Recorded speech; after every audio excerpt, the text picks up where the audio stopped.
tuluyan ng binawi ang suporta at nagbalik loob na sa pamahalaan ang isang miyembro ng Communist Terrorist Group sa Zamboanga del Sur.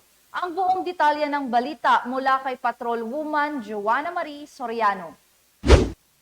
Pangunguna ng 2nd Zamboanga del Sur Provincial Mobile Force Company kasama ang iba pang stasyon bandang mag-alas 10 ng umaga Mayo 13 taong kasalukuyan ay nagpatupad ng pagsuko at pag-atras sa suporta ng isang CTG personality na may edad 26 na taong gulang, lalaki, magsasaka, may asawa, naninirahan sa Purok 2 Barangay Dumalian, San Miguel, Zamboanga del Sur.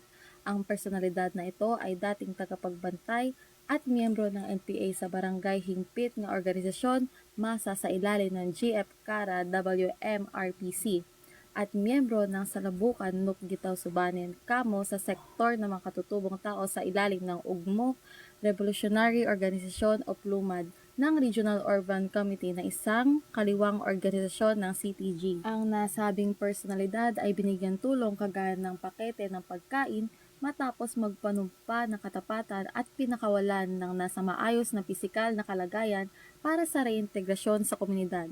Patuloy naman ang paghingkayat ng pamahalaan sa mga natitirang miyembro ng counter-terrorist group na sumuko at gamitin ang tulong na inaalok ng gobyerno. Ito ay isang hakbang upang magkaroon ng bagong pananaw at mapayapang pamumuhay kasama ang kanilang pamilya. Mula dito, Zamboanga City, nagbabalita. Ako ang inyong PNN correspondent, Patrolwoman Joanna Marie Soriano, alagad ng batas, taga-taguyod ng Balitang Pulis. Maraming salamat, Patrolwoman Soriano.